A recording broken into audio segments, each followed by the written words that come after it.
Patay matapos makipagbarilan sa mga pulis ang dalawang suspect sa pagnanakaw ng motorsiklo sa Fairview, Quezon City.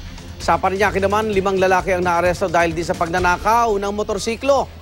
Darito ang report ni Katrina Son. Makikita sa kuhang ito ng CCTV ang pagdating ng isang motorsiklong may 2 sakay sa may Parañaque.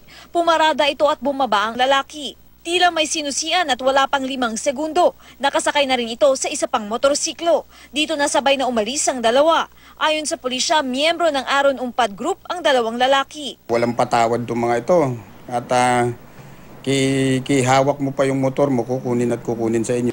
Naaresto sa isang operasyon ng mga sospek na sina Josel Arbon at Ahmad Lemon.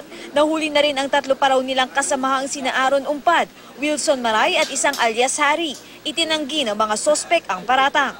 Hindi nga po alam kung bakit tinuturo nila ako. Nakuha sa mga sospek ang mahigit 10 motorsiklo. Sa Quezon City naman, sa pilitan daw kinuha ng 3 sospek ang motorsiklo ni Michelle Libre sa barangay Crater, Fairview. Agad itong inireport ng biktima sa pulisya. Nasabat ng pulisya sa checkpoint sa Novaliches ang mga sospek. Nakipagbarilan daw ang mga ito sa mga pulis. Patay sa engkwentro ang 2 sospek. Na-recover ang motor ng biktima. Nakuha naman sa mga napatay na sospek ang 2 baril. Para sa unang balita, Katrina Son reporting.